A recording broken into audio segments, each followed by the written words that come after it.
Welcome to the Deep Dive. Emerald City Hockey's Seattle Kraken podcast. Hey everybody, welcome back to the Deep Dive Emerald City Hockey Seattle Kraken podcast. RJ, pretty busy one here, considering we're getting into the middle of July, but we've got Dev Camp to recap. It was another fun year watching all the Kraken prospects show up there, and then we also have some news related to a recent extension for a Kraken member.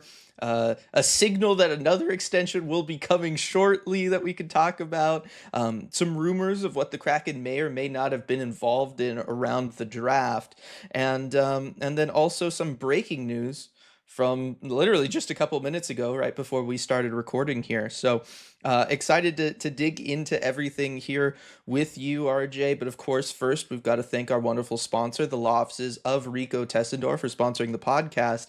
RJ, next year we should consult with Rico before Dev Camp or something. Try to set up like a new Seattle driver like little pamphlet or brochure, something with like a little Rico sticker or something like that, and hand those out to all the prospects as they're coming into town.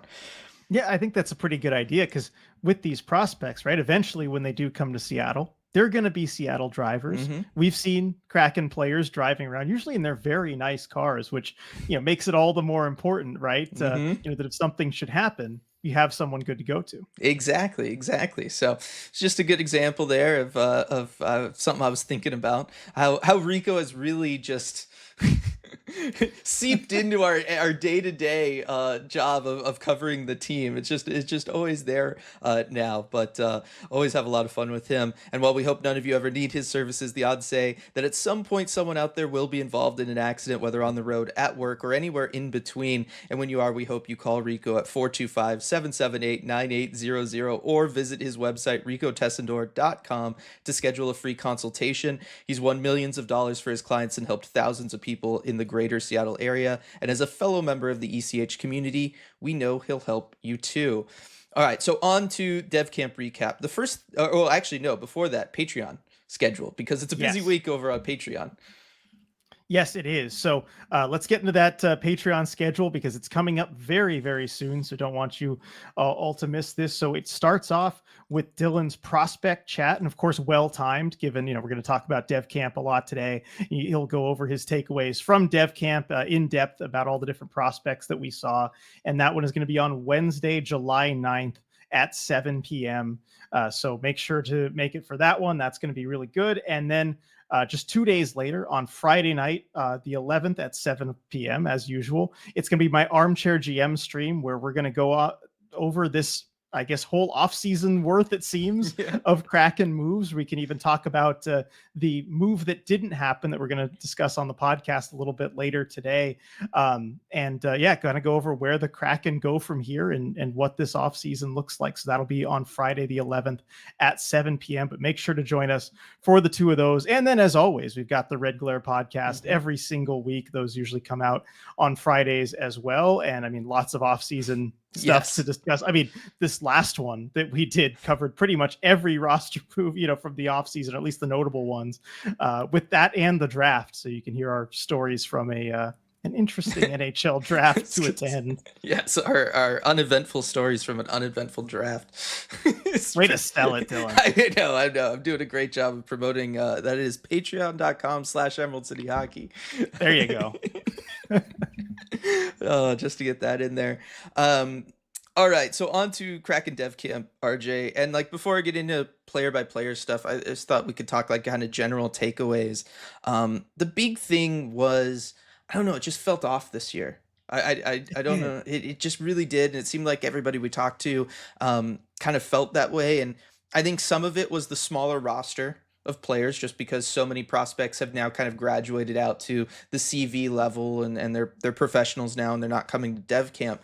But I really think a lot of it has to do with there was just so much less fan outreach this year compared to in previous seasons. Obviously, there was the whole fans will, only the scrimmage will be open to fans. And then they kind of walked that back a day after dev camp started, but there wasn't really a ton of notice. So like the one day of skills training that was open to fans was really lightly attended, just because it's the middle of a work week, people have school, all that kind of stuff. If you can't kind of plan around that, there's not that much that you can do. And then no big barbecue afterwards either, after the scrimmage on the last day after the Stucky Cup. And that it was something that I know obviously we always enjoyed. We kind of build in a meetup and stuff with the community there, and shout out to the people who did meet up with us after the scrimmage this year. But yeah, it just felt different, and I'll say it, not in a good way compared to previous dev camps, not having all of the fanfare for the fans. Yeah, it felt like this year was never really intended to be a made for fans type event. And I think they had to have the Stucky Cup scrimmage there. And even around that, too, like they had it, but they didn't have the barbecue afterwards. They didn't have the same kind of like roster little pamphlets they used to give out. So everyone Mm-hmm. could kind of keep track of the players' names and the numbers and all that stuff. They didn't stream it. Stream They it, didn't yeah. do a live stream, which a lot of teams do, and the Kraken have done in all the previous years too. Like it's not just this team versus others. It just felt like this year had a different feel, and there wasn't really the thought that went into it from a fan side perspective. And it's kind of odd to me too, because this is something that you've done for like 3 years prior. Like you know how to do it. The playbook should be there. It just felt like a decision not to do it this year. And so I know that like a fair number of fans were disappointed about that. And so it did feel a little off. But again, like you, I want to give you a shout out though to the people who did show up for our fan meetup. I always enjoy that. It's one of my favorite things of the whole season, because it's kind of our like going off for the summer, hangout and everything. And it's always a good time. So to everyone who showed up to that, really appreciate it, and good to chat with so many of you. Yeah, definitely. As for the other big thing was the surprise during the Stucky Cup, RJ.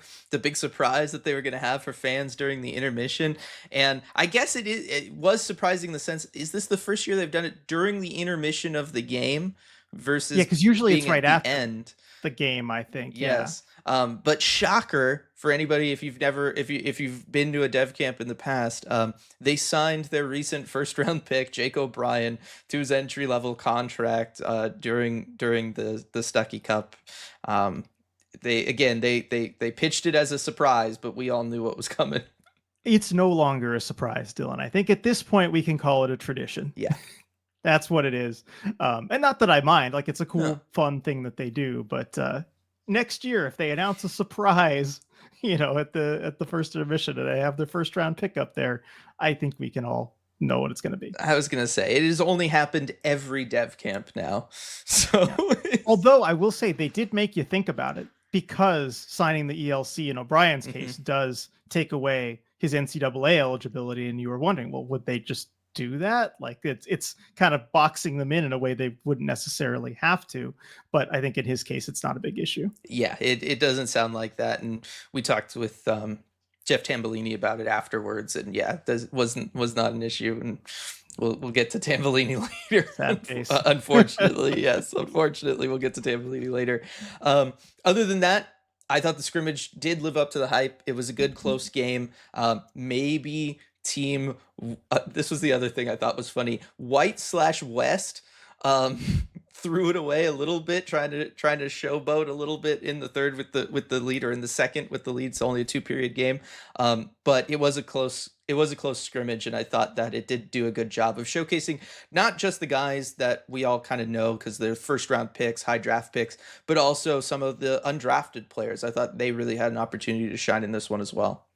Yeah, and as somebody just watching it, because it's a dev camp scrimmage, like we're evaluating guys and everything, but you get some enjoyment out of it, like just as a fan of hockey. And I like the way this played out, especially just from the perspective of someone watching it as a fan of the sport, because you had Team White that I think was clearly the more skilled team. You'd agree with me there? Oh yeah, that blue line was unbelievably stacked.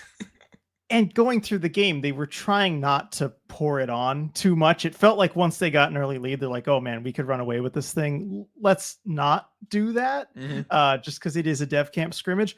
But in doing so, they got way too fancy with it. I mean, the emblematic play of this for me is I was going to say, which Jugmouth play Yeah, Because there yeah, was a I'm couple that getting you can there. say here. Yes. The one that I will pick is there was a 2-on-0. It was Tyson Jugmouth, and I forget who the other person was with him. And it was a pass across, and Jugmouth probably would have had a tap in into the open net because the goalie hadn't fully gotten across. And instead of tapping it into the net, he passes it backwards to nobody. There was not a trailer there with them at all. And so I'm not exactly sure what he was going for, but that just kind of shows the mindset from Team White. But you have Team Blue, maybe less skilled, Mhm. but they've got the work ethic. They've got that plucky determination. They came back in the game and they ended up winning it. Yeah, no, they did. I thought they did. Jake O'Brien did a good job leading them. He was out there kind of point man for them, pre-face off stuff like that. And I think that to offset how stacked the Team White roster was, we got kind of how the goalies were arranged, and I think that that played something into this one, RJ.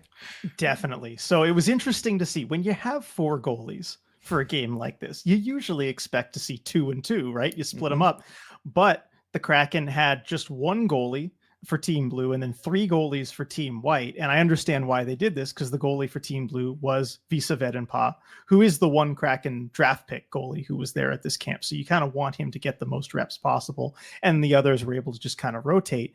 And boy, did Vedenpa keep Team Blue in this game early when Team White looked like they could go ahead big. And he had a really impressive performance. He did. We could probably transition into kind of the individual performances here with him, but he was lights out. Like again, the blue line he had in front of him compared to the blue line on Team White was pretty night and day.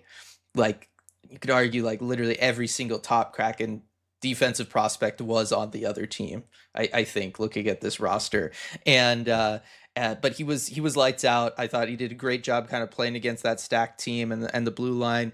Not that his blue line did that bad. Like big props to the Team Blue line for really stepping up, despite not having the name power per se that the other team did. But I thought his positioning was excellent, RJ. I thought that that was a big part of why he did well. And the other thing that really impressed me was, especially because it's a 4-on-4 scrimmage, the prospects, lots of things can go on in the moments where he had to get squirrely out there and kind of deal with a lot of things happening at once. I thought he did a great job of tracking the puck through all of those moments, being able to stay in front of it as much as he possibly could. And that really impressed me because when I tend to think of him, I tend to think of him as more of like a more calm, cool, collected, playing angles style goalie. He really did a great job with the just the chaos that was in front of him there, and I think that that's really what ended up making the difference.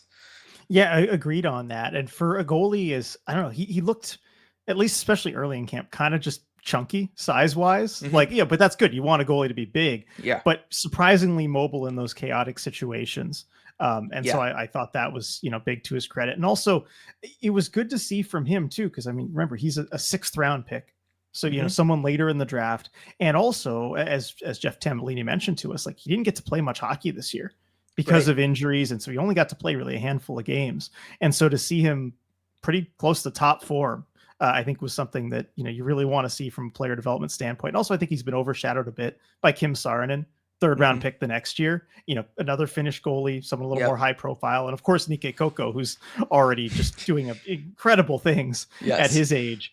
I think Vedenpa, probably just third on the Kraken's Finnish goalie in the system rankings, but he had a good showing for himself. Definitely did. Definitely did. So, liked seeing that from him. Can get to some of the big names here too. Not make people wait too long for him. Let's talk Berkeley Cat and RJ.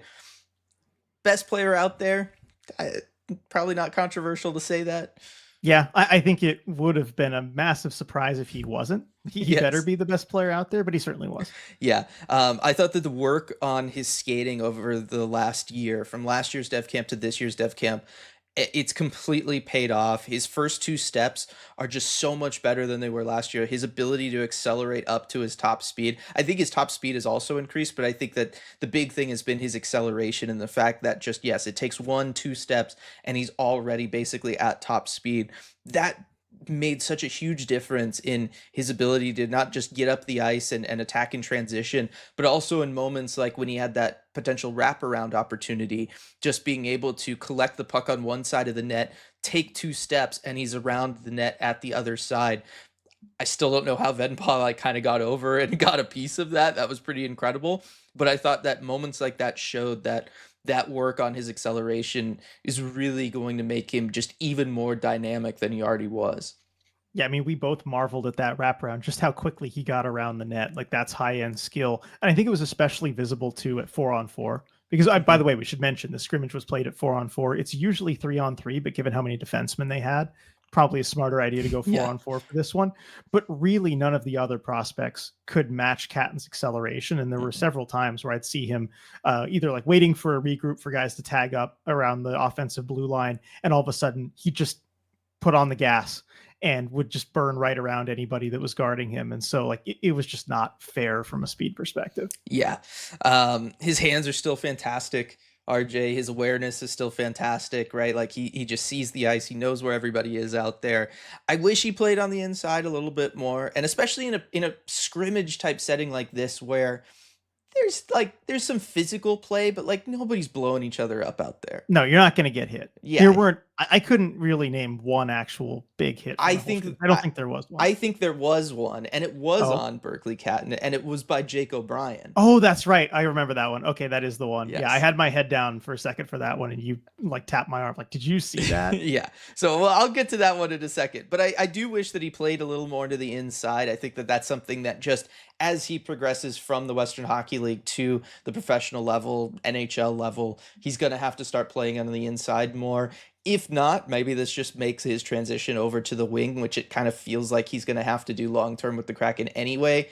A little bit easier. He can play from the perimeter there. He can play from his favorite spots there. But that was something that I kind of wished I could see a little bit more from him, was a little bit more playing to the inside. And the other thing was, while he is noticeably bigger, like when we would talk to him off the ice and he's out of pads and all of that kind of stuff, and if you see, any videos of those interviews out there, you'll probably notice it too.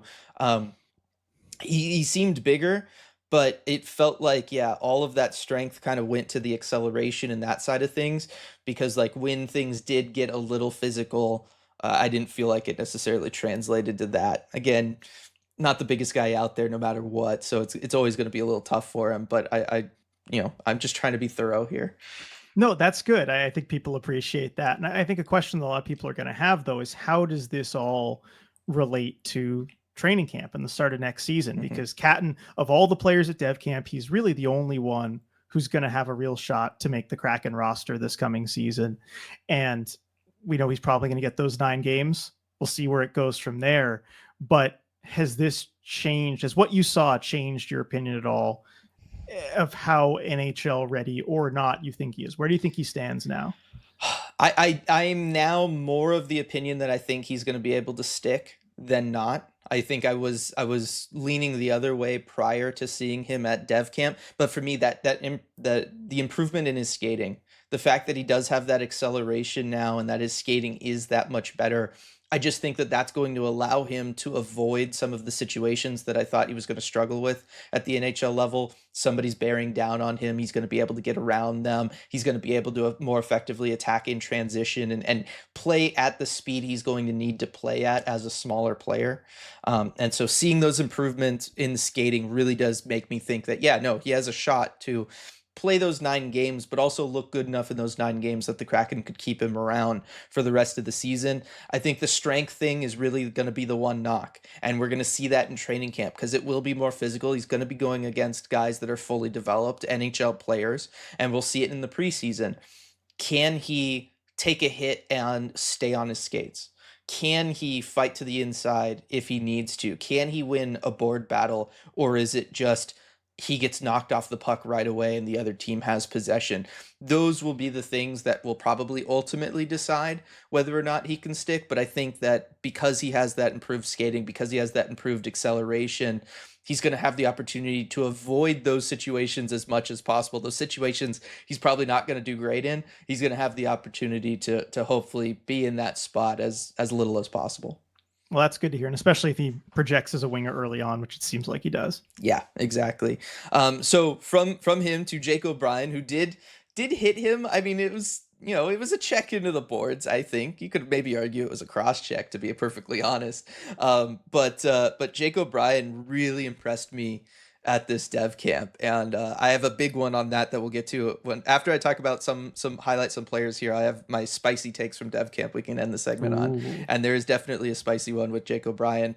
Um, but I just thought he was fantastic. Obviously, Jake O'Brien's calling cards are his passing and his hockey IQ.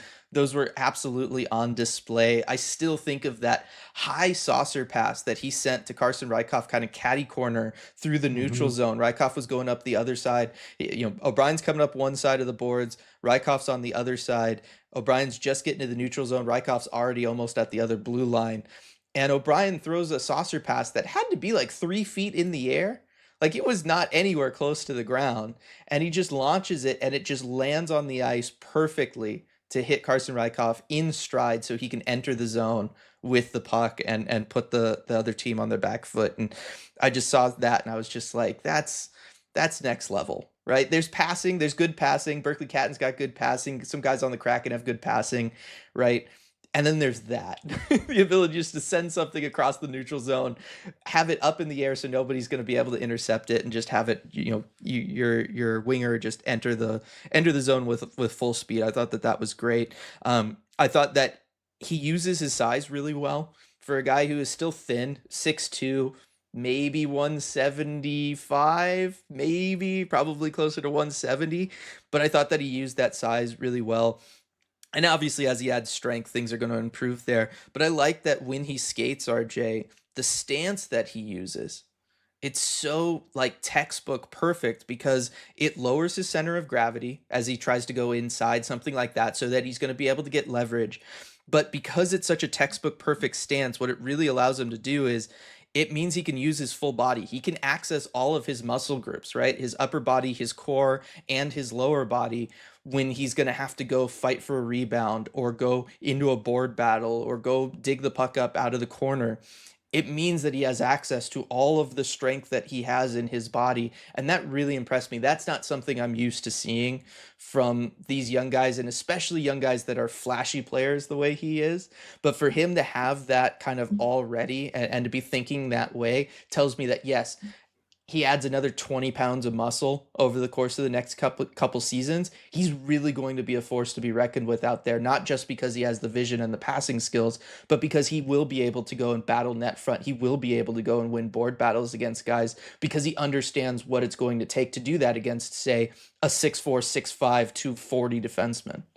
Right. And I think against prospects of this age and size, he already looked, more than able to deal with that sort of thing. And, one thing you do notice when you talk to him out of pads is, still kind of lanky, still, Mm-hmm. needs to fill out. I mean, He's who a string doesn't? bean. Yeah, exactly. I mean, who isn't, of 6'2" players right after the NHL draft.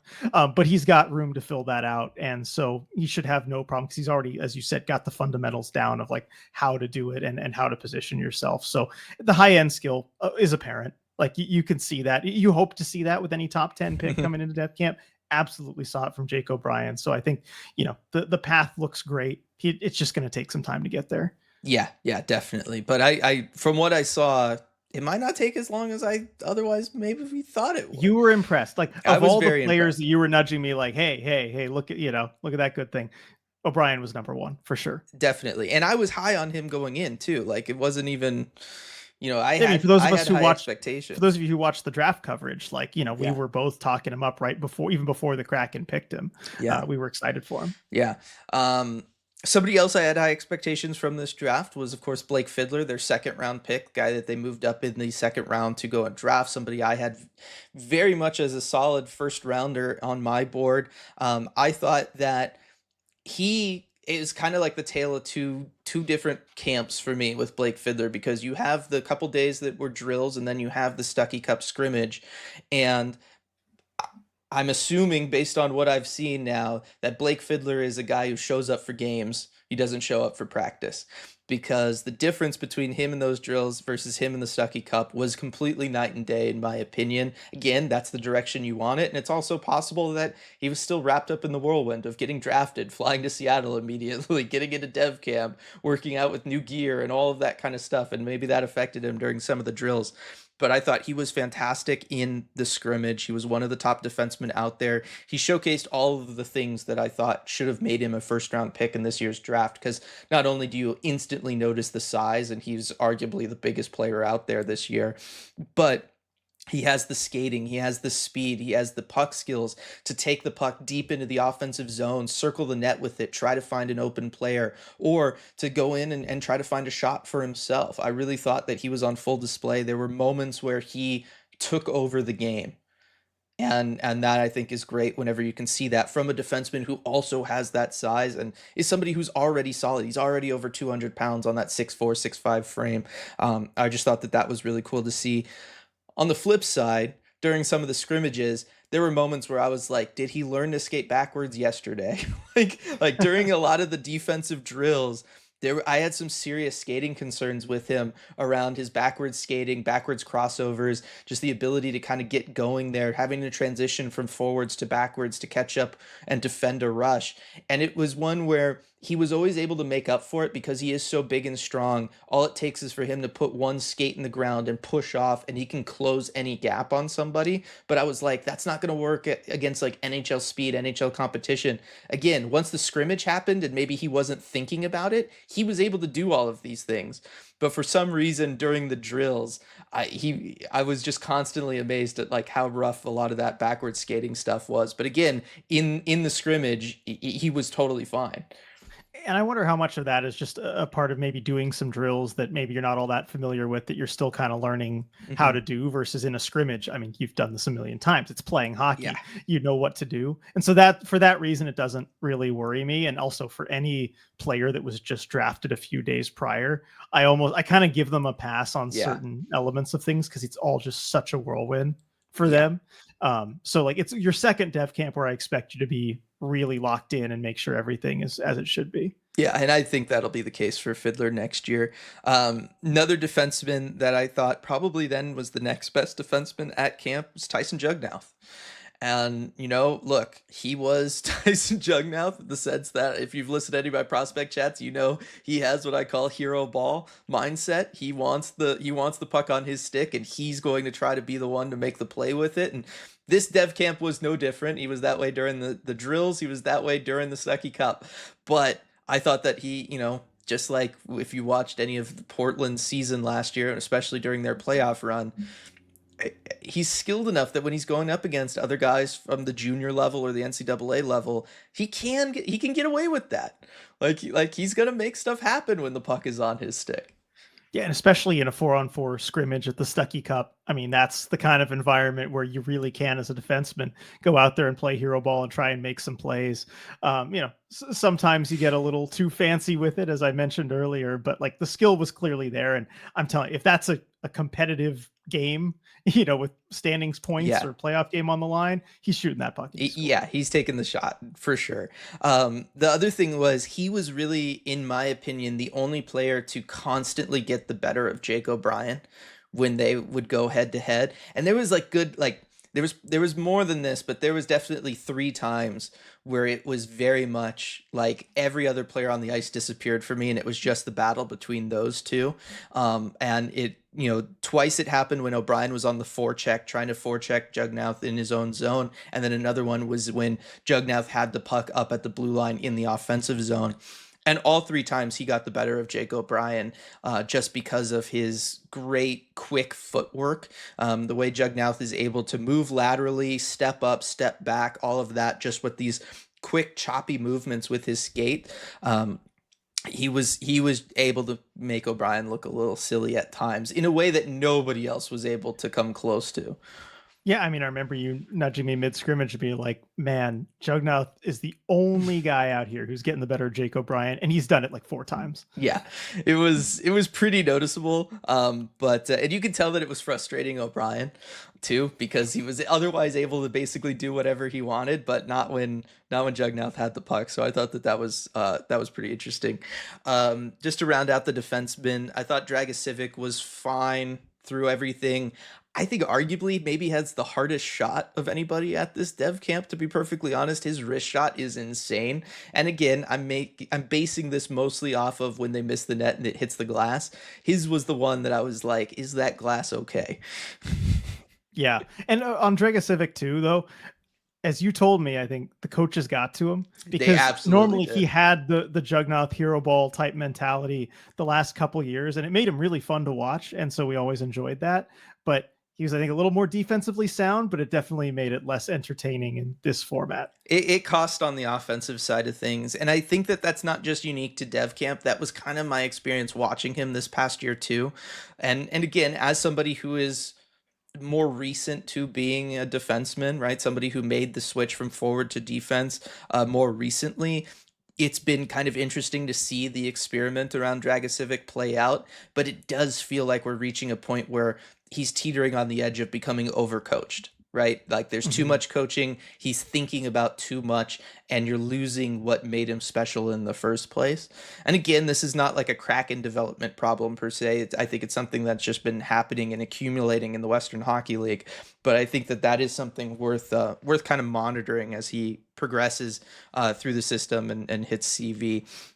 Caden Price, I was also really interested to look at because after his trade last year, his production just like fell off a cliff mid-year in the Western League after he was traded from Kelowna to Lethbridge, and so I kind of wanted to see like what kind of player he came into Dev Camp as, and yeah, he lacked the flash and he lacked I think some of the special sauce that he had last year. Still extremely technically sound, arguably the best defensive defenseman that was out there in the scrimmage.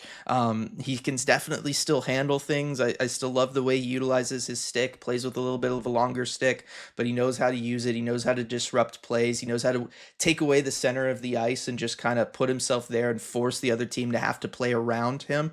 These are all still very, big positives, but lacking that transitional offensive upside, lacking that walking of the blue line ability that we've seen from him in the past. And so, again, another player that I'm going to be really interested to see that transition away from junior to the higher level and see what kind of carries over and what that coaching staff can reawaken in his game. Yeah, and then one more defenseman though I think we should mention is Reese Hamilton, Mm-hmm. who not a Kraken draft pick, he's just undrafted invitee, but he is someone who is mentioned by some of the other players as someone that Yep. impressed them, and also by Jeff Tambellini as just a guy that's great to have in Dev Camp because going into this past season, it's like a year ago, he was projected as a pretty high pick in this 2020 Mm-hmm. 2025 NHL draft. Didn't have a very good year, ended up going undrafted, but they get the opportunity to see him take a little look at Dev Camp, and it seems like he impressed some people. Yeah, he really did. I thought he was fantastic during Dev Camp, just coming in with the mindset that he came in with. I think that, like, yeah, I understand why somebody like a Jeff Tambellini would be like, these are the guys you kind of want around, because he really forced a lot of issues out there, both during drills and during the scrimmage. And I think that that's impressive when you're able to do that. You're able to be out there on the ice with guys of, pick any of these defensemen, pick a Berkeley Catton, and you're making everybody notice you. I mean that's an impressive thing to do. So definitely like you bringing him up. I don't know. There's forwards to go over. I guess I'll save Rykov for my spicy takes, which we can kind of move into here. Yep. I'll be going over everybody on the prospect chat on Wednesday. Can talk about anybody wants, and then I'll also do like kind of like a positional rankings for the Kraken organization for all the prospects and where I think everybody's at right now after this latest draft class was added to the group. But spicy takes, I put this on the Discord. I sent it to you, RJ. My first one is that Jake O'Brien looks better now than Berkeley Catton did at the same time last year. And to me, if you just watched both last year's dev camp and this year's dev camp, that should just be obvious and apparent. But I know that might be a little bit of a spicy take. We're easing in. This is the mild spice. Yeah, yeah. But I just thought that Jake O'Brien, unlike most previous years, because Shane Wright entered camp, took him a couple days, right, to get going, right? There's just so much involved in everything. The whirlwind of being drafted, the pressure, the fact that fans are around. And maybe this is where not having fans around for those first couple days of dev camp maybe did help Jake O'Brien transition easier. But We saw it year one with Shane Wright. We saw it year one with Chalet. We saw it last year with Berkeley Catton, who kept falling down all throughout Dev Camp, right? Um, we just never really saw that with Jake O'Brien. Maybe the first day of drills he had an issue with the puck sticking on his stick, but he never looked nervous out there. He just showed up ready to go and ready to prove himself, and he showed up eager to learn too, right? He learned stuff on the faceoff dot from Ron Francis and the other coaches there, and he was instantly able to apply that to the scrimmage, where he was able to take a lot of faceoffs against Berkeley Catton, and he won them. And this was not a strength for Jake O'Brien going into this, but he was able to do that. I thought that he was more confident than I've seen really any first year dev camp participant be. He was really leading Team Blue. Again, it was kind of the less stacked roster. It was like him and Carson Rykoff, and he was the leader of that team pretty definitively.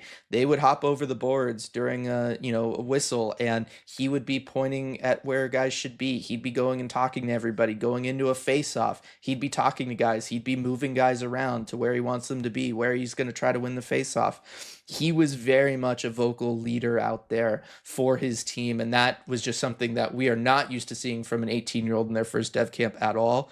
And then you factor in all the great stuff I thought about his performance as well, and I was really impressed by him. Yeah, and I think it kind of helps us piece together, his personality and who he is as a player, because we didn't get to talk to him at the draft, and not too much said, right? I mean, he seemed Yep. just like kind of a very serious type of guy about his game, but not somebody who's gonna be cracking jokes with you at media availabilities or whatever. But when he's on the ice, I mean, he goes into just serious leader mode, right? Mm-hmm. And you can kind of see it, fill that out for him, and just he's not phased by Mm-hmm. anything. And you wonder about that talking to someone on draft day, because again, these are kids going through this crazy process that is draft Yeah. day. And so if you get someone who's, kind of not giving like shorter answers, but you know what I mean? They're just like, you can't tell if they're just like, kind of freaked out by it all, or if that's just kind of like who they are. And when they get on the Mm-hmm. ice, it's natural. Definitely the latter for Jake O'Brien. He just wasn't bothered by any of this stuff. Yeah, yeah. And so, and again, right, so much of what I highlighted with Berkeley Catton was the improvements he's made from last year to this year and the growth, particularly in the skating. So it's, again, not a total knock on Catton. Catton has definitely improved year over year, but I definitely think Jake O'Brien is starting from a stronger spot than Berkeley Catton was last year. My next spicy take, Tyson Jugmouth is what Dragosivic was supposed to be, though Jugnauth's going to have a rude awakening when he gets to the AHL level. And by this, I just mean everybody, right? The calling card for Lucas Dragosevic's game has always been the offensive upside, his ability of what he can do with the puck. How when he has the puck on his stick, he can just kind of do anything with it. He can make a dynamic pass. He can take a shot from the point. He can walk into the offensive zone and join a cycle and really be a part of the offense. And as we talked about earlier, that feels like it's kind of been lost in his game over the course of this last year, whereas Tyson Jugmouth has only become more so that guy where he wants the puck on his stick and is kind of doing that. And I think that is something that he can get away with against junior level competition, but he is going to he's not going to be able to do that in the AHL. Like they're going to be bigger, they're going to be faster, they're going to cause more problems for you. Jumping up in the neutral zone to go for a hero style poke check along the boards is probably going to end up with a lot of odd man rushes going against your team rather than you joining a counter attack up the ice the way it kind of goes for him now. But I do think that if you're looking for the defenseman that's going to have that like dynamic upside offensively right now, Tyson Jugmouth's the guy. It's no longer Lucas Dragosivic. My next spicy take is that Julius Mietnin and Blake Fiddler are going to be battling for bragging rights as best Kraken second rounder for a while.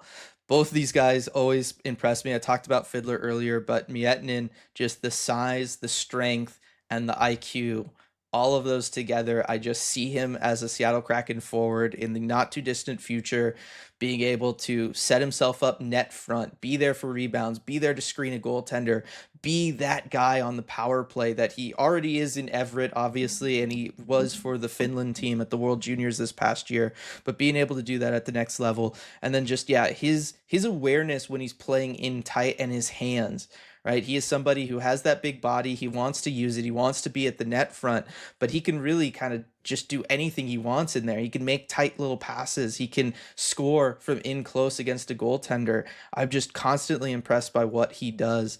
And I think that both him and Blake Fiddler, amongst all the Kraken second rounders, I think have the highest upside of anybody that we've looked at and have been living up to it as we've seen them. Obviously, very limited sample size with Fiddler, but I think that that's the conversation we're going to be having. As great as Kakko, Newman, these other guys are, I think these are the guys that are going to be the ones that are going to probably have the most impact on the Seattle Kraken, 4 or 5 years from now. Yeah, and if we're grading the Stuckey Cup scrimmage performance by just effort alone, Miettinen, far and away, number one for me. Yep. He stood out so many times. He was absolutely giving it his all in that one. And I mean, even I think with like 10 seconds to go, puck's cleared out and everyone needs to tag up for offsides, right? And he is just booking it full speed back to that blue line. Mm-hmm. So his team might have one more shot to go and tie the game. And like, it's a dev camp scrimmage. You don't need to be doing that. But Miettinen just 100% all the time. Love to see that with him, and in a way that, maybe you'd like to see more from other prospects, like maybe a Carson Raykoff. Yeah, we'll get to here now. So my last one, and definitely the most spicy, is add Carson Raykoff to the prospects to be traded list with Jagger Firkus. I every time these last 2 years going into dev camp, last year going into rookie camp, going into training camp, I've had such high expectations for Carson Raykoff because of what he's done at the OHL level these last 2 seasons. And every year I walk away disappointed. I know you do too. I know everybody really does in the media circle that I've talked to.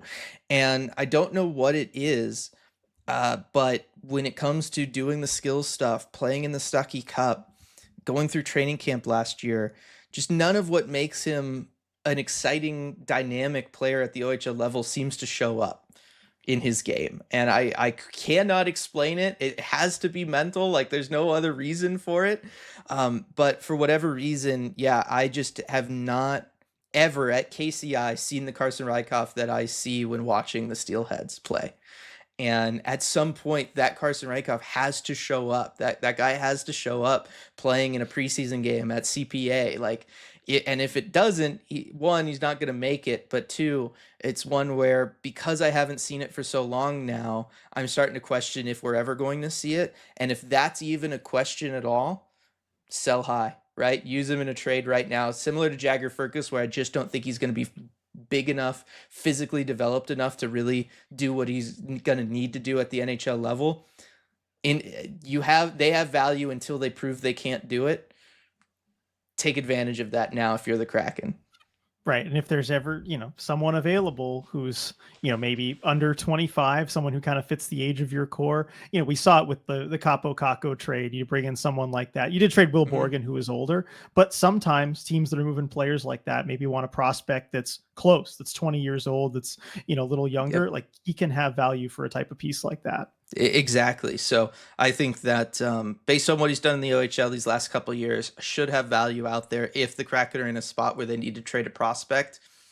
Kind of at the top of the list for me as far as somebody who has the most value, but also I'd feel the most comfortable losing from the system. Yeah.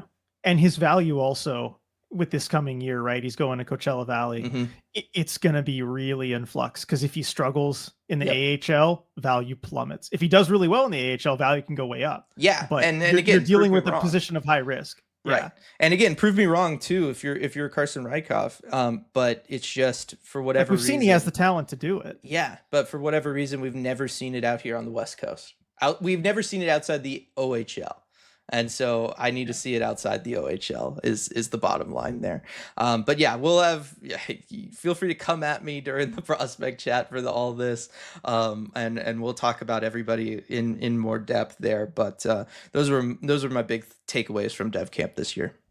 Yep. Good stuff there from Dev Camp. And I know everyone was asking for all your Dev Camp takeaways. And, that's also Cardinal Sin. And maybe this is also why I was so on the board with trading Carson Raykoff. Never passed Jake O'Brien the puck. Jake O'Brien all through Dev Camp. Open so many times. Oh, he was open so many times during the Stuckey Cup. He wanted the one-timer. He's somebody who knows he needs to shoot the puck more. He's been working on shooting the puck more. He was wide open. Totally understands where to put himself for one-timer positioning out there. Does a great job with it. Raykoff, just 3 guys on him, doesn't matter. Tried to take the shot himself instead. Just should have given Jake O'Brien the puck. I wouldn't be talking about trading you. Yep. No, that is totally fair. I mean, we saw it plenty of times where you wanted that puck to go to O'Brien. So I know that kind of grated on you a little bit. Yeah. So moving off of the dev camp stuff, I mean, where should we go next? Because I mean, should we go Tambellini because it's kind of related to that, or should we go into the We could do kind of more Tambellini because it's chronological? breaking news and it's related to this. All right. So some breaking news here. Not good news for the Kraken, but good news for Jeff Tambellini. And Definitely. so, yeah, we do wish him the best. And congratulations to Jeff Tambellini. He's been hired by the Tampa Bay Lightning as an assistant general manager, director of hockey operations. So that's a great title, It's a huge. big step up, big promotion for him. And with an organization like the Tampa Bay Lightning, I mean, that is fantastic for Jeff Tambellini. Unfortunately, it does mean the Kraken lose their director of player development, and Tambellini, I think, has done a fantastic job in that role since taking over with Seattle from the start. I mean, helping these prospects grow and develop.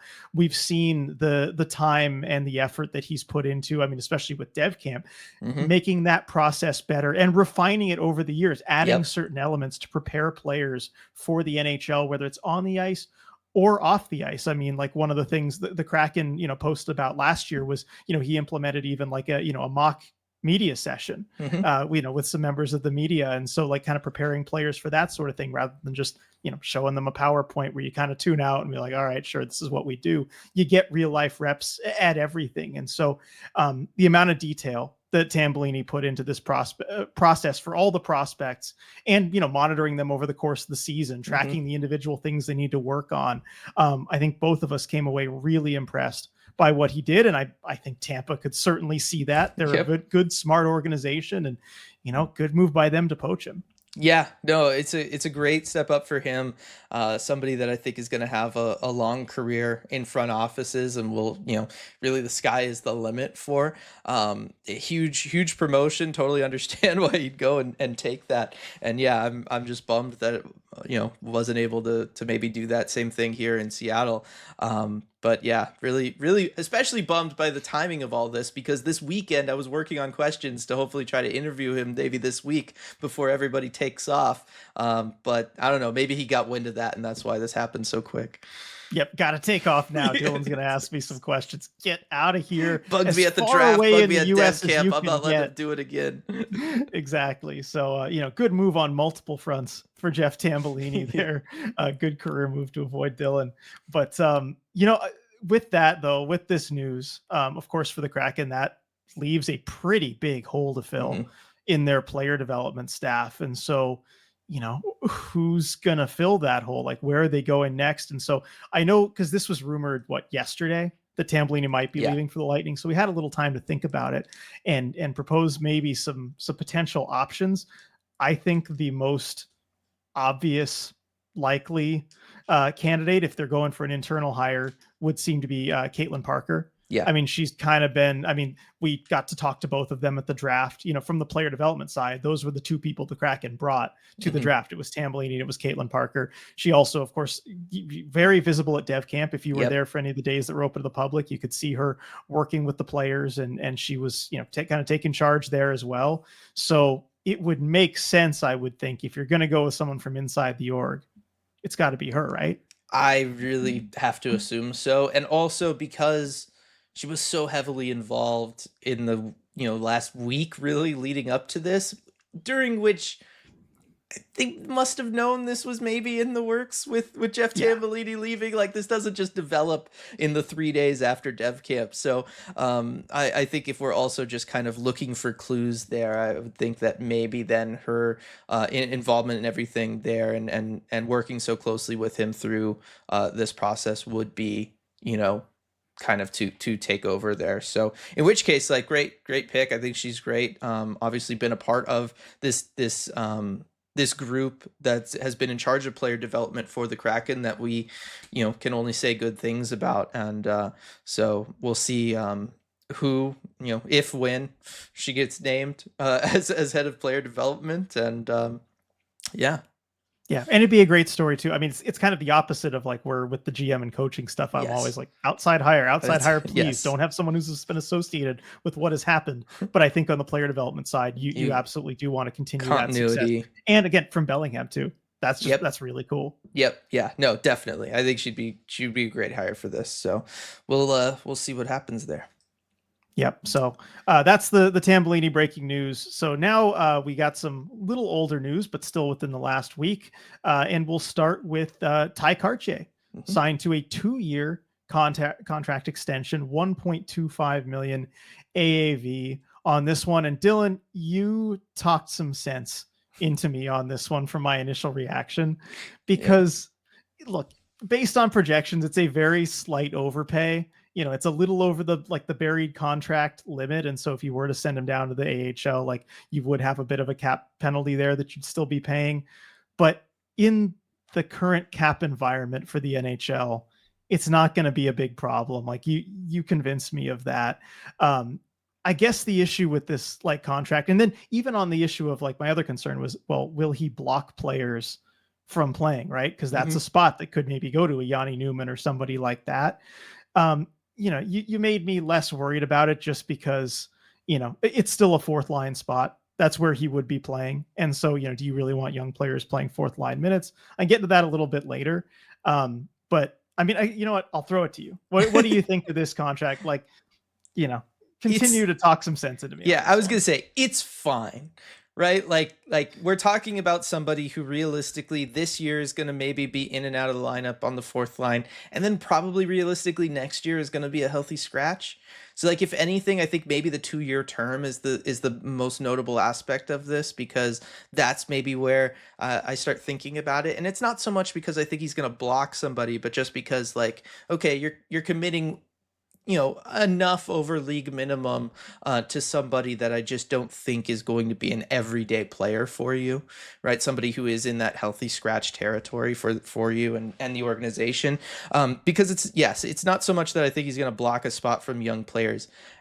You don't have that many young players that are that like kind of eager for a spot and that are realistically going to be doing the job that he is out there to do, right? Like you're not going to have fourth line guys coming up that are just out there to be hit machines. You have some who could do that, right? Like a Melanson could do that for you for league minimum. Ryan Winterton could do that for you for league minimum. Villeneuve in the future could do that for you for league minimum, potentially next season. But from that standpoint, I'm like, okay, maybe the second year is a little suspect just because he's going to probably be a scratch for you. Um, and then the other thing is though, yeah, like on the cap front, we're talking about like 250K of like kind of Yeah. overage. Yeah, If it's that's only make 100K actually, and Yeah, next season will probably be like 30K. So that right. one I've been talking to, like the cap implications, it's That fine. this isn't messing you up. If that's messing you up, you have such bigger problems, especially given where this roster is overall at, and the fact that they're going to be fighting for a wild card spot, not a Stanley Cup, right? Like Right. that's a big If difference. you're a cup contender, then I'm really concerned about the inefficiency of this deal, but the Kraken are nowhere Absolutely. near that, so it's Yeah. fine. But I guess question for you, Dylan, though, because and tell you can tell me if you think my slight concerns on this are unfounded, as far as just like blocking a spot, Hmm. because like yeah, none of the prospects are going to like do what he does, but there might be a decision to be made between having a younger skill guy in the lineup Hmm. versus having somebody who is kind of a hit machine like Ty Cartier. And knowing NHL head coaches, I think it's a common thing that you will see coaches maybe not play somebody who is, a younger player, more of a Yep. skilled game, but maybe not as well rounded. And you will play, kind of a fourth liner hit machine, gritty type of guy instead. And it will take opportunities away from prospects. Am I concerned over nothing there? You're not concerned over nothing. However, I don't think that concern applies to this team in the next 2 years. I'll say, because I don't know. Like We again, had fourth line Shane Wright.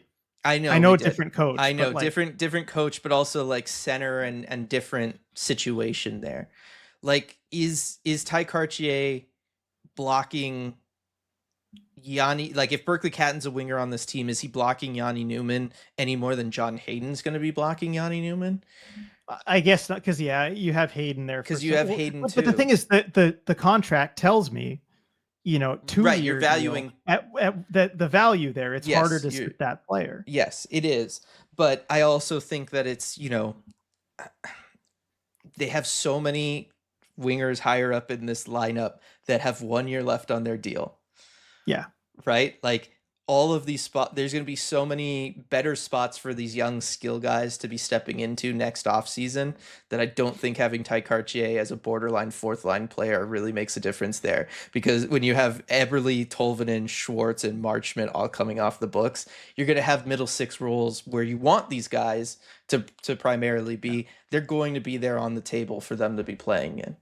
Yeah, I think you're right. It's a very And minor concern. My biggest thing with this though is just that like I feel like we've all kind of forgotten that Cartier just wasn't very good last year. That's actually my he did biggest struggle, thing yes. that like because there are two things that he brings or like when he's at his best that he's supposed to bring. Like this is his job. Getting under the skin of other teams, like kind Mhm. of being that, gritty guy who stirs stuff up and timely scoring. Like Right. that's kind of what he's supposed to do. And he did not do either of those consistently at all No. last season. Like, and that's why I wouldn't have, otherwise wouldn't have qualified him. I just think there's other better people to have in your lineup based on how he played last season. Maybe Right. the new coach helps. I was gonna say Maybe it's a better fit. I was just gonna say I think it's a substantially better fit because think of Lane Lambert stuff, right? Think of the Islanders teams he was head coach for. Think of every Barry Trotz team. You telling me this guy's not going to be able to talk to a Ty Cartier and kind of refine his game around those elements a little bit more? I mean, those were like I would hope hallmarks of so. those teams. Think of the Yeah. bottom six the Islanders had under Lane Yeah. Lambert. Like, oh my gosh.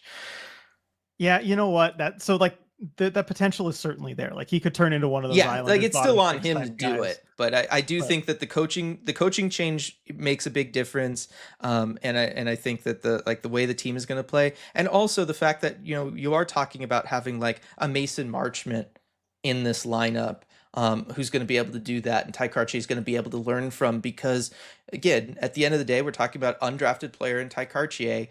Who on this roster was he supposed to really learn the ins and outs of this from these past 2 years? there's nobody else who I even I guess tries to do Brandon that. Tanev, right? But Yeah, like I mean, a that's Yanni Gord maybe yeah, but like again, different position, kind of different way different of type of doing yeah. things. So like if it's one of those where like I think after this year you'll know a lot more about Ty Cartier, just because he'll have played under Lane Lambert. He will have played with guys like Mason Marchment. And I think if we don't see the rebound from him, then yes, next year the contract, the fact that it's got that second year becomes a little bit more of a sticking point. But I am willing to give him the benefit of the doubt on a bounce back as a fourth liner this year. When again, yeah, I With the mean, we new could get market, into I it, know but with the like new there's market dynamics, new like no, market that's dynamics and the it fact doesn't that matter as like much. he is not blocking a spot from anybody. Like there is Okay, nobody in CV that's going to need that yeah. spot this All year right, or potentially next year. okay. You've talked me into it. You've talked me. This is fine. It's Yeah. it's an okay extension. I'll Again, you're stop being not a it's just like with stickler it's here. just like with the Ryan Lindgren thing that we talked about last week, right? Like you're not wrong from the sense of like if this team was in a different spot, it doesn't make sense. Like in a vacuum, these deals are a little wasteful. Yeah. But with this group, or at least the concerns that have been expressed by you or others, I just don't think apply to this team. Yeah, that's true. And like it is a little wasteful, and that always just irks me just a little Yeah. bit as like armchair GM. But when you're a bottom 10 team that's not really trying to get out of the bottom 10 right away, you can afford to be a little wasteful. And I need to come to terms with that and be at peace with that, not Yes. just with the Kraken, for the rest of the league. Like for those of you who listen to the regular podcast, Right. I'm still on teams about this. So I need to, I need to change. I need to learn. And this is a good start for that. So let's move on. To something that so we just went from a topic that I worry about but don't need to be worried about. Now let's go to another one that I've seen some fans worrying about that they don't need to be worried about. So I can like project this onto others now. Yeah. And that is Capo Kakko electing to file for salary arbitration. So that basically he has arbitration rights. He's a current restricted free agent. The Kraken gave him a qualifying offer, so they keep his rights, but he's not going to accept that qualifying offer. So he files for salary arbitration. And I guess I'll say that just right off the bat. First thing, do not worry about He's this. not going to arbitration. He is not going to arbitration. Arbitration is very rare. Teams and players almost always avoid it because it is a very uncomfortable process for both sides. What this does, this increases, if you're worried about something happening where Capo Caco is not just This gives safely, us a deadline, actually. it gives you a deadline. So arbitration hearings will happen like later, start happening later this month, I believe like July 20th or something, which means the Kraken and Kako will get a deal done before that in all likelihood. Unless something goes horribly wrong, they will get a deal done there. And so it just gives you a deadline. So we're going to see a Kako deal done, within the next month for sure. The other thing this does is he's no longer eligible for an offer sheet. So for those of you who are worried about offer sheet potential, I don't think there ever really was any, but if you were worried about it, no longer eligible. So that's completely off the table. All this is, and I saw some comments too asking, well, does this mean there's some bad blood between Kraken and Kako and there's these negotiations going sour or whatever? None whatsoever. All this is just Capo Kako exercising the leverage that he is contractually entitled to. Right. Because if he did not file for arbitration, he loses a lot of leverage on a potential deal and a deadline to get this done. And because at least he has that arbitration hearing in his pocket where he can go to arbitration and get awarded a certain amount of money. If the Kraken really weren't willing to negotiate with him and were trying to play hardball, if he does not file for arbitration, he's in a really bad position because all he can do is wait for an offer sheet that's not coming or just refuse to play, which is not a situation. And really, this is all run by agents, which is not a position as an agent you can put your client in. Yeah. So it's just a no-brainer for him to do this. Right. This is the game that if you're Capo Caco, you have to play. Right. Like there's just certain things that you have to do if you're in his spot. And I would think that, yes, if anything, this means that negotiations between him and the team are going well because he's taking the offer sheet off the board for himself and they're putting a deadline on things, which I would assume means they're in the same ballpark, right? Like you wouldn't do that if you're miles apart from each other. You wouldn't want to get rid of the offer sheet potential and you wouldn't want to force a deadline to be happening any sooner. So it's just one of those things. I know it freaks people out, but it is the game that is played. Everybody's got to play it.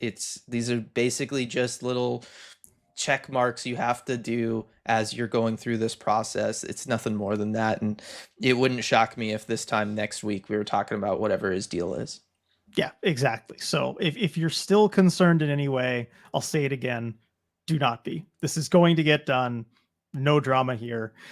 Just worth talking about, given I see all the chatter on social media still. Capo Caco will be a Seattle Kraken next season on a shiny new contract. Yep. So from something that did happen to something that did not happen. Interesting report here, I thought, from Elliot Friedman on his latest 32 Thoughts podcast, the last one before they, kind of wrap it up for the off season. And so he did a little something on every team. But what stood out to me the most from the Seattle Kraken section was this quote from him. He said, "I do think they thought about Kyrou and they ultimately decided not to do it." So that kind of confirming, at least from what Friedman is hearing, that the Kraken were maybe in and talking about Jordan Kyrou of the St. Louis Blues. And he suspects that it would have cost the Kraken the 8th overall pick, the one they did use to select Jake O'Brien, who we just talked about earlier with his dev camp stuff. So Dylan, of course, that raises the question, should the Kraken have done it if there was a deal to be made around the 8th overall pick that would bring in a Jordan Kyrou? Should the Kraken have pulled the trigger on it? Would you have? It's really close. Like Jordan Kyrou is a very legit player. He's somebody with a 30 goal floor basically in a full regular season, somebody who's going to be a 70 to 75 point guy. Like he has very much established himself to be that. He has been able to play that way and produce at that level with not a lot around him. So I think that we can just say that that is who he is, with potentially even more upside if he was to play on a better team. So he is a legit star level player in my mind, Jordan Kyrou. The only hesitancy I would have around it is his age and whether or not that matches up really with the rest of the Kraken, because he did just turn 27. And so if we're thinking that the Kraken's timeline for everybody to kind of mature and develop and to build around a team that is really Matty Beniers, Shane Wright in their primes, producing, Capo Caco, all of that stuff, you're talking about 2 to 3 more years. Kyra's now around 30. Does that fit your timeline as much as, say, a Jake O'Brien does? It's close. I think Jake O'Brien probably fits it better, or whoever you are going to be drafting at 8.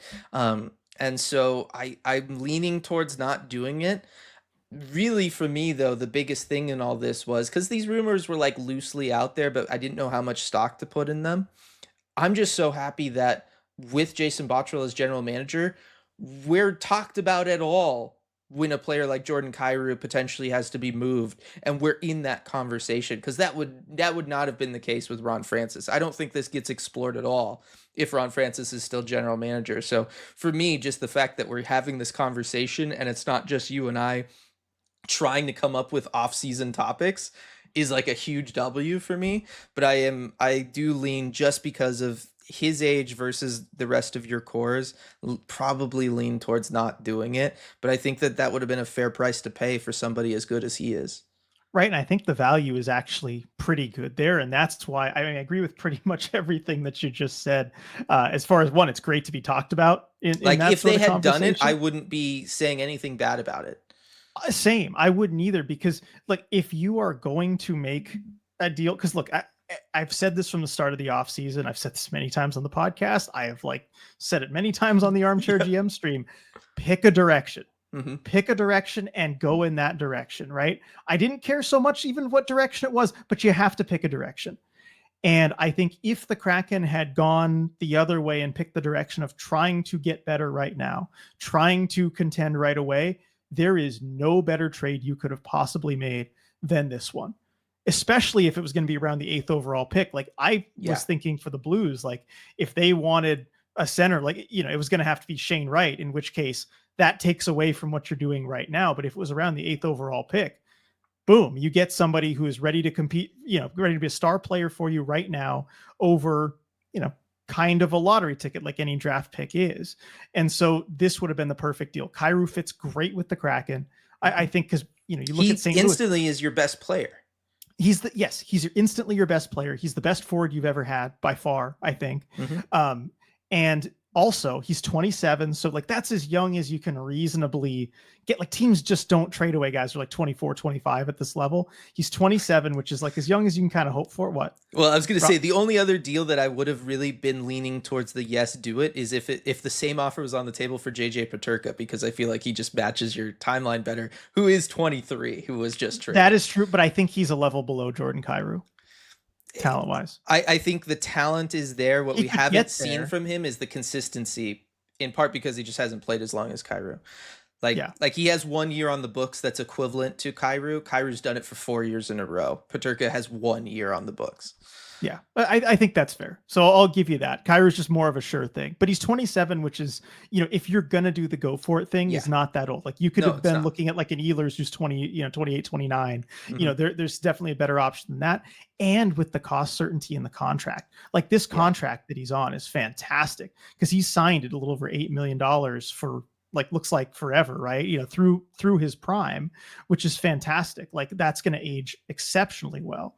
So I think that's great, if you're the Kraken. So if there was ever a deal to be done in the go for it category, this is the one to do. So I Mhm. wouldn't have had any issues with that. The thing is, it would have to have been a part of a larger plan. Like, if you're doing this trade, you're buying out Grubauer and replacing him with a better backup goalie. Absolutely. You're going out and getting another couple players. It has to be part of a larger offseason plan. You can't just do this. But I think if they did it, then they would have done the rest of all of that. And we're just having a different conversation here. So to me, I like that they're in the conversation, because the fit is just perfect if you're going for it right now. Mhm. I still, again, I'd lean toward not doing it, because I think it's better right away to not be so good. But this is also, I think, very telling for me that they didn't do it if there was a deal to be made around the 8th overall pick, because if you were ever going to be aggressive, like, as I said, this is the deal to do it. It is. And you chose not to do it. Mhm. So that tells me, like, the Grubauer thing was a big tell. I think this is, if it's all true, as Friedman, heard it, this is just as big, maybe even a bigger tell, that they don't really expect to be competitive at all next season. Because if you are going that route, you absolutely make this trade. Yep. I'm 1,000% with you.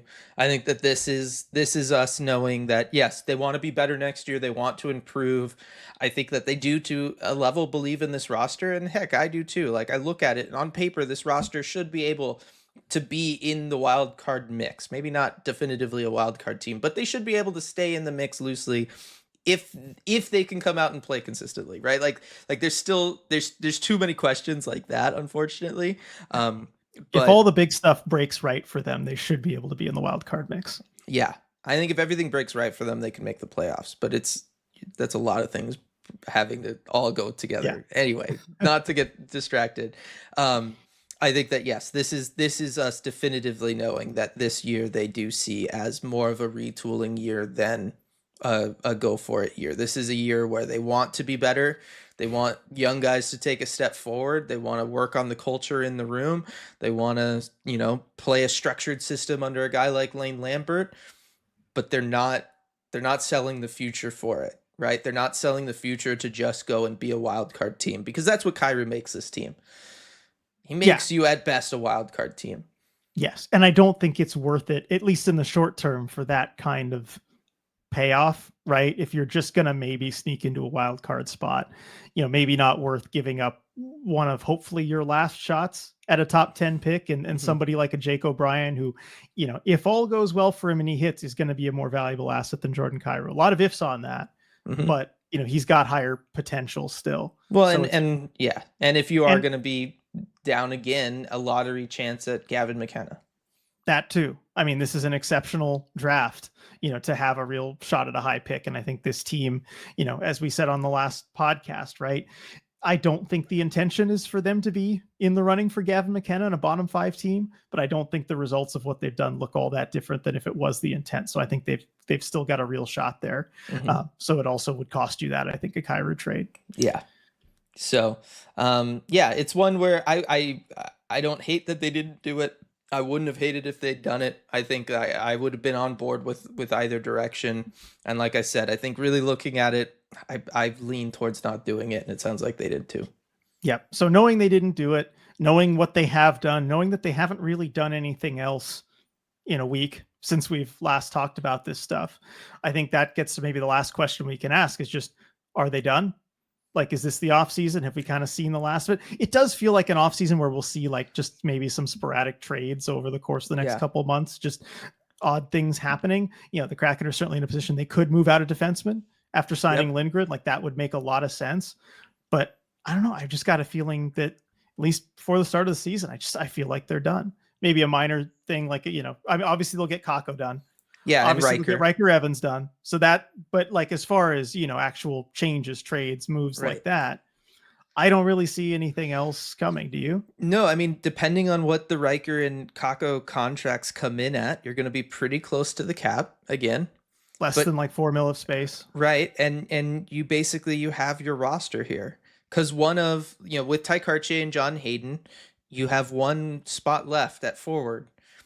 Probably goes to Berkeley Catton. If not him, Yanni Newman. You're giving it to a young guy, in my opinion. I think that they're thinking the same way.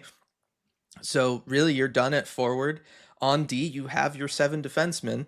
You can move Alexiak and then bring up an Otavainen. But I don't know that, you and I were talking ahead of this. I don't know that they're in a super big rush to do that. You can sit on Alexiak and wait till the deadline if you needed to. Right. And or if there isn't a deal out there that hits your price. Yeah, I mean, we speculated about this earlier, just before recording, right? Trying to find a fit for someone like Alexiak. We were looking at maybe like a team like Colorado, and we kind of agreed that it would just make more sense for them to acquire him at the deadline, less of a cap hit cost than it would to acquire him right now. And so maybe you do get better value at the deadline for him. And again, I still think that those in charge, Bottrell, Lambert, all of them, still kind of think, even if there's no good evidence to suggest that this is a playoff team, they still kind of hope that something breaks right and that maybe it is, they get lucky and it is. And keeping all these defensemen on your roster just increases the chance that you have a hotter start or that you can deal with an injury that happens early on or whatever.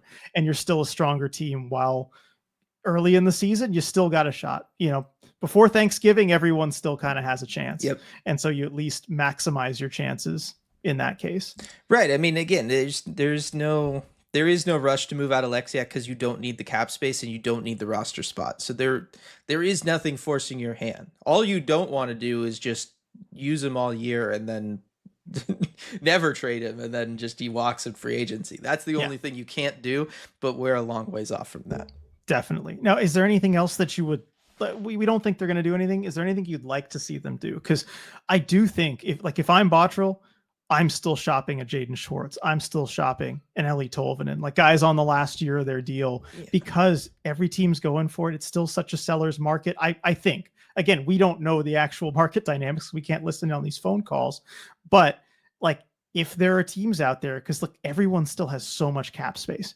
You look at the cap space around the league and so many teams, even contending teams, have upwards of like $10 million in cap space and nobody to spend it on because the free agent class is so bad. You got to think someone like a Schwartz or a Tolvanen or Alexiak, if there's interest there, would be a valuable asset to teams. So I'm absolutely listening on those guys. And if I get a good deal, I'm taking it. I was going to say, you're asking me at an hour and 15 in if there's more that I would do if I'm in armchair GM mode. I'm with you. Obviously, I'm shopping all these guys. I'm blowing up all the 1-year deals, right? Like I'm like totally making those moves. If it's me, I don't have the pressures that they have though, which is they need a team that is at least competitive this year. They don't need it to be a winning team, I don't think. And obviously the moves, as we just talked about, have said that they don't feel like they need it to be a winning team. But good distinction between winning and competitive. Right, but you need a team that's competitive that people will at least want to show up for and cheer for, because you didn't have that last year. And that's the one thing that you can't repeat this upcoming season. And so with that pressure, you're going to go into the season with Jaden Schwartz on your roster. You're going to go into the season with Ellie Tolvanen on your roster. You're not doing all of this big stuff. If it's vacuum time and I'm armchair GM mode, there's big stuff I could do. I could spend a whole hour on. But no, there's nothing else that I would really do here other than looking for situations where maybe through the RFA process, somebody's having a rough time, in negotiations. Look for younger players to acquire. Look for the next Kakko that's going to potentially be on the market, and start having those conversations so that when that team decides to make a move, what they want and you can be at the front of the line. Yeah. Fair enough. Good point there. We're getting into armchair GM streak, which by the way is on Friday. We'll talk plenty about this sort of thing. But way to rein me in there. Yeah, no, again, long off season ahead. We could definitely have this conversation on the podcast. I just don't think right now is the time. Probably not. Because right now is the time to talk about Rico. RJ, Rico Tessador, our wonderful sponsor. And while we hope none of you ever need his services, the odds say that at some point someone out there will be involved in an accident, whether on the road, at work, or anywhere in between. And when you are, we hope you call Rico at 425-778-9800 or visit his website, ricotessendor.com, to schedule a free consultation. He has won millions of dollars for his clients and helped thousands of people in the greater Seattle area. And as a fellow member of the ECH community, we know he'll help you too. Thanks everybody for listening, and we will see you all next time. Hey everyone, before we go, we just wanted to give a quick shout out to all of our awesome patrons over at patreon.com/Emerald City Hockey, especially our Terror of the Deep patrons. Thank you so much for making all this possible. We really appreciate your support.